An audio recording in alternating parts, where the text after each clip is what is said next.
Germanton Hospital pioneers in world-class orthopedic, cardiology and multi-specialty care. Top 3 in Hyderabad, top 10 in South India. Attapur, Hyderabad. కొంతకాలంగా మార్కెట్ని షేక్ చేసినటువంటి బంగారం వెండి ధరలు కొంత మేరకు తగ్గుముఖం పట్టాయి, స్టేబుల్గా ఉన్నాయి. ప్రస్తుతం ఏంటి పరిస్థితి? రాబోయే రోజుల్లో పెరుగుతుందా లేకపోతే ఇలాగే స్టేబుల్గా కంటిన్యూ అవుతుందా? ప్రముఖ మార్కెట్ అనలిస్ట్ ప్రశాంత్ గారిని అడిగి అన్ని విషయాలు తెలుసుకుందాం. ప్రశాంత్ గారు నమస్తే అండి.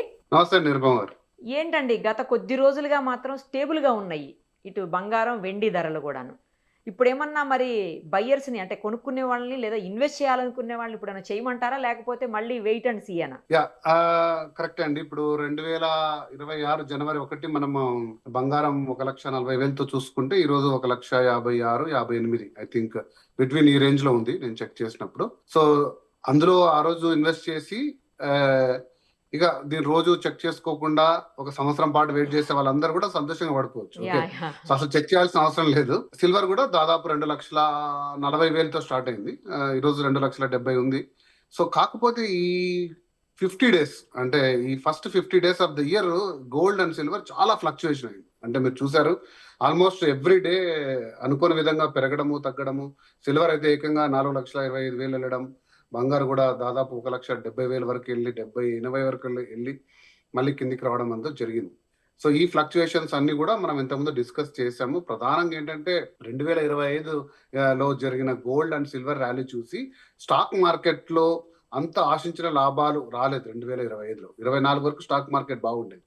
సో ఆ స్టాక్ మార్కెట్ లో ఉండే రీటైల్ అండ్ ఇన్స్టిట్యూషనల్ ఇన్వెస్టర్స్ అంటారు కదా, వీళ్ళందరూ కూడా ఒక్కసారిగా కమాడిటీ వైపు పడిపోయారు. సో కమాడిటీ పర్చేస్ తో పాటు డిజిటల్ గోల్డ్ కూడా ఈ మధ్య కూడా బాగా వచ్చేసింది. నేను దాని గురించి ఒక ప్రత్యేకంగా వీడియో చేస్తాను. ఇండియాలో డిజిటల్ గోల్డ్, డిజిటల్ సిల్వర్ దాదాపుగా 10-15% ట్రేడింగ్ జరుగుతుంది ఓవరాల్ గోల్డ్ సిల్వర్ లో. సో వీటన్నిటి రూపంలో 50 days లో విపరీతమైన ట్రేడింగ్ జరిగింది. అంటే ఇన్వెస్ట్మెంట్ ఏదైతే జరుగుతుందో బంగారు సిల్వర్ లో దాని ప్లేస్ లో ఇన్వెస్ట్మెంట్ ప్లేస్ లో ట్రేడింగ్ జరిగింది. ఈ రోజు కొనడం రేపు అమ్మడం.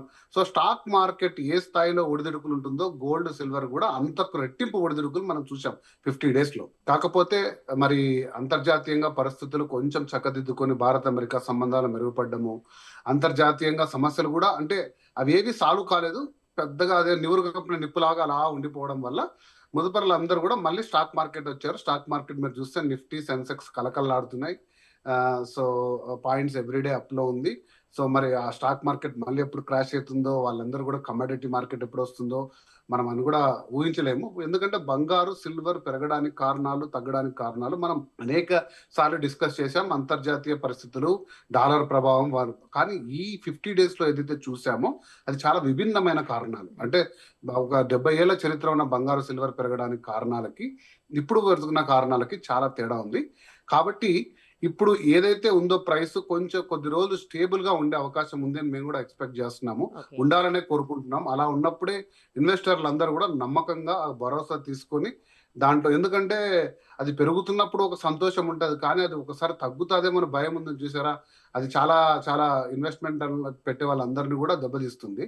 కాకపోతే మనం ఎప్పుడు డిస్కస్ చేసినట్టు లాంగ్ టర్మ్ హొరైజన్ లో ఈ రెండింటికి మించిన ఇన్వెస్ట్మెంట్ లేదు. ఖచ్చితంగా మీరు దీన్ని సురక్షితంగా పెట్టుకోండి. ఒక మొత్తం అంటే ఒక 10%, 15% మీ మీ యొక్క స్థాయిని బట్టి, మీ యొక్క శక్తిని బట్టి ఎలా కావాలంటే అలా ఇన్వెస్ట్ చేసుకోవచ్చు. సో అయితే కొద్ది రోజులు అంటే ఎక్కువ ఇన్వెస్ట్ చేయాలనుకునే వాళ్ళు కొద్ది రోజులు వెయిట్ చేయడం బెటర్. తక్కువ ఇన్వెస్ట్మెంట్ ఏదో అప్పటికప్పుడు పెళ్లిళ్ళు, ఫంక్షన్స్ అలాంటి వాళ్ళు కొనేసుకోవచ్చేమో కదండి ఇప్పుడు.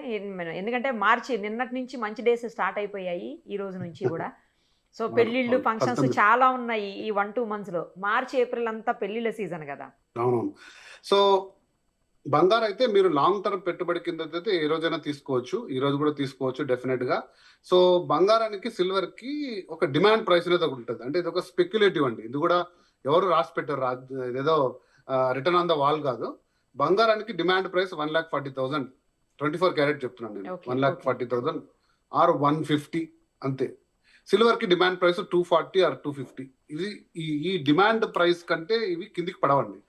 ఎందుకంటే ఈ డిమాండ్ ప్రైసెస్ లో గిన మార్కెట్ పొరపాటున మార్కెట్స్ క్రాష్ అయ్యో పలు కారణాల రీత్యా డిమాండ్ ప్రైస్ కి గిన మనం వచ్చినాం అనుకోండి, ఓకే డిమాండ్ ప్రైస్ కి వచ్చిన తర్వాత ఆటోమేటికల్ గా మళ్ళీ అందరు వచ్చేస్తారు. ఆ ప్రైస్ లో ఉంటే ప్రాఫిట్ బుకింగ్ కోసం చాలా మంది వచ్చేసి విరివిగా కొనేస్తారు, ప్రైసెస్ పెరుగుతాయి. సో మీరు ఒకవేళ ఇన్వెస్ట్మెంట్ చేసే ఆలోచనలో ఉంటే ఈ ప్రైస్ రేంజెస్ మీరు కొంచెం గుర్తుపెట్టుకోండి. ఈ డిమాండ్ ప్రైసెస్ కంటే కిందికి వస్తాయని నేనైతే అనుకోవట్లేదు. సో చాలా మంది నాకు కాల్ చేసి 1,00,000 కిందికి ఎప్పుడు వస్తుంది బంగారం చెప్పండి, 1,00,000 కిందికి వస్తే అవును, కొందాం 1,00,000 కిందికి అనుకుంటున్నాను లేదా వస్తుంది అని కూడా అంటున్నారు. 70,000, 80,000, 90,000 వచ్చేస్తుంది అని అనే అంచనాలు అయితే అసలు లేవండి. అలాంటి అంచనాలు లేవు. తప్పు. ఓకే బంగారం అంత ఫాస్ట్ మొత్తంలో ఫ్లక్చువేట్ కాదు. బంగారం ఎప్పుడు కూడా ఫాస్ట్ గా ఒకవేళ ఉంటే పెరగచ్చు. ఎందుకంటే బంగారాన్ని అందరూ కూడా ఏమంటారు దాన్ని నిల్వ పెట్టుకుంటారు. అది రోజువారీ ట్రేడ్ చేసే ఐటమ్ కాదు, టన్నులతో కొద్ది నిల్వ ఉంటుంది. సో అందులో ప్లస్ ఈజీగా మైండ్ చేసే ఐటమ్ కాదు కాబట్టి అంత ఈజీగా ట్రేడ్ అయ్యే కమాడిటీ కాదు. ప్లస్ 200 దేశాల్లో అన్ని దేశాల్లో చాలా విలువైన సంపదగా ఉన్నది. ఇది అన్ని కరెన్సీలకు సమానంగా నిలబడుతుంది కాబట్టి దీని మార్కెట్ చాలా పెద్దది. సో అంత ఈజీగా ఫ్లక్చువేట్ కాదు.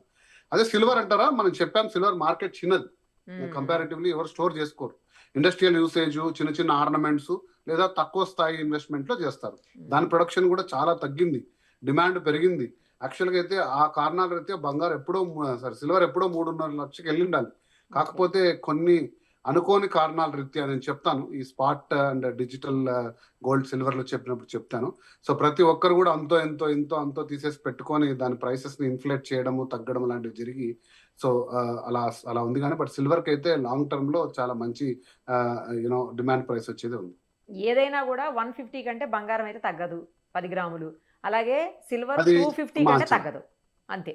ఇదైతే ఓకే అంచనా అంతకంటే తక్కువ వెళ్ళినా కూడా చాలా ఫాస్ట్ గా ప్రైస్ కి వచ్చేస్తుంది. కట్టు బంగారం అంటుంటారు, అయితే షీట్ గోల్డ్ అంటుంటారు. అది రాగి గోల్డ్ మిక్సింగ్ లో వస్తుంది అని చెప్తూ ఉంటారు కదా. అసలు అదేంటి 1 గ్రామ్ గోల్డ్ కి దీనికి చాలా వేరియేషన్ ఉంటుందేమో, అసలు ఏంటిది? దీనికి ఏమన్నా ఇప్పుడు డిమాండ్ ఎక్కువయ్యే అవకాశం ఉందా, లేకపోతే ఇది తీసుకుంటే ఏమన్నా రేపు ఇన్వెస్ట్మెంట్ గా పనిచేసే అవకాశం ఉంటుంది? అది కూడా చెప్పండి. యా డెఫినెట్ గా అండి. ఇప్పుడు అంటే ఒక 30-40 ఇయర్స్ బ్యాక్ ఈ కాన్సెప్ట్ ఉండేది. ప్రముఖంగా దీన్ని షీటెడ్ గోల్డ్ అంటారండి, కట్టు బంగారం, కరెక్ట్ చెప్పారు. సో ప్రముఖంగా పెద్ద పెద్ద కడియాలు కానీ లేదా పెద్ద ఆర్నమెంట్స్ చేయాలన్నప్పుడు so 90-95% copper, 5% gold, 24 carat gold. Okay ఆ షీట్ కాపర్ ని ఎక్స్టెంట్ హీట్ చేసి దాని మీద 24 క్యారెట్ గోల్డ్ షీట్ వేస్తే డెఫినెట్ గా కాపర్ కూడా గోల్డ్ కలర్ లోకి చేంజ్ అయ్యి అది ఒక గోల్డ్ ఆర్నమెంట్ గా ఉంటుంది. సో మీకు ఎప్పుడైనా సరే అంటే ఇది దాదాపు దాని ఒరిజినల్ గోల్డ్ ఆర్నమెంట్ టైప్ లో ఒక 5 ఇయర్స్ వరకు ఉంటుంది. జాగ్రత్త వాడుకుంటే 10 ఇయర్స్ వరకు కూడా ఉంటుంది, ఎటువంటి చెక్కు చెదరకుండా. తర్వాత దాని రూపం అది చెందుతూ చిన్నగా కాపర్ దాని స్థాయి కలర్ మారి కాపర్ కలర్ లోకి వచ్చే ఛాన్స్ ఉంటుంది. But at any point of time దీంట్లో మీరు తీసుకోవాల్సిన జాగ్రత్త ఏంటంటే షీటెడ్ గోల్డ్ లో ఎంతైనా ఎంత మొత్తం గోల్డ్ ఉండొచ్చు కదా, 5 గ్రామ్స్ అయినా గోల్డే, రైట్? 5 గ్రామ్స్ కూడా ఈరోజు తక్కువ లేదు, 70,000 నుంచి 80,000 రూపాయలు. సో ఒక 100 గ్రామ్స్ ఆర్నమెంట్ తీసుకున్నారు మీరు, ఒక మంచి నగలో లేకపోతే వడ్డానమో లాంటిది తీసుకున్నారు. ఆ 5 గ్రామ్స్ మీరు మళ్ళీ తీసుకోవాలంటే సో దాదాపుగా 60% వాల్యూ వస్తుంది. 5 గ్రామ్స్ లో 60% వాల్యూ మీకు వస్తుంది. ఎందుకంటే కాపర్ తో అది మిక్స్ అయిపోయి తర్వాత దాంట్లో నుంచి మళ్ళీ ఎక్స్ట్రాక్షన్ లో చాలా ఇబ్బందులు ఉంటాయి. కాబట్టి మీరు అదొకటి గుర్తుపెట్టుకోండి. దాని మేకింగ్ ఛార్జ్ అనుకోండి, ఇంకోటి అనుకోండి. ఆ షీటెడ్ గోల్డ్ తీసుకున్నప్పుడు ఒరిజినల్ గోల్డ్ ఏదైతే వస్తుందో వాల్యూ 100%, ఇది అంత మొత్తానికి రాదు. కాకపోతే ఇది తీసుకోమని నేను చెప్పను, తీసుకోవద్దని నేను చెప్పను. ఎందుకంటే ఇది ప్యూర్లీ ఇండివిజువల్ డెసిషన్. అది అంత మొత్తం ఆర్నమెంట్ గా మనం కావాలి అన్నప్పుడు రోల్డ్ గోల్డ్ లేదా సిల్వర్ మీద గోల్డ్ కోటింగ్ కంటే ఇది బెటర్ లుక్ ఉంటుంది, ఇది ఒరిజినాలిటీ ఉంటుంది. అంటే కనిపెట్టలేదు దాదాపుగా వచ్చి తీసుకొని ఒక కంసలో ఒక ఎక్స్పర్ట్ ఉంటే తప్ప ఇది షీటెడ్ గోల్డా లేదా అని చెప్పడం చాలా కష్టం. ఓకే, బట్ ఈ రోల్డ్ అంటే ఏదైతే 1 గ్రామ్ అంటారో అది ఇమిటేషన్ లో ఉండే, అది gold just coated, right? So అది కోటెడ్ కాబట్టి దాన్ని కొంచెం ఈజీగా కనిపెట్టచ్చు. ఈవెన్ సిల్వర్ మీద కోటింగ్ కూడా కనిపెట్టచ్చు. బట్ షీటెడ్ గోల్డ్ కొంచెం ఇంతకు ముందు వాడేది ఇప్పుడు ప్రముఖంగా వినిపిస్తుంది. నా అంచనా నిజమైతే బంగారు ప్రైస్ 2 లక్షలు దాటి 2,50,000 పోతే షీటెడ్ గోల్డ్ మార్కెట్ కూడా ఎమర్జ్ అయ్యే అవకాశం ఉంది. మరి ఆ తర్వాత దాది అంటే ఏదైతే కాపర్ ఉంటుందో ఆ రాగి కూడా పనికొస్తుంది కదండి, యూస్ చేసుకోవచ్చు కదా? రాగి వాల్యూ చాలా తక్కువ కదండి. దాంట్లో వాడే 95 గ్రామ్స్ కాపర్ వాల్యూ అంటే ఈ రోజు రేపు 100s లో. దాని ఎక్స్ట్రాక్షన్ ఆ ప్రాసెస్ అయ్యే ఖర్చు కంటే దాని మెటల్ ఖర్చు తక్కువ ఉన్నప్పుడు దాన్ని అంతగా పెద్ద పట్టించుకోరు. థ్యాంక్ యూ అండి, థ్యాంక్ యూ సో మచ్.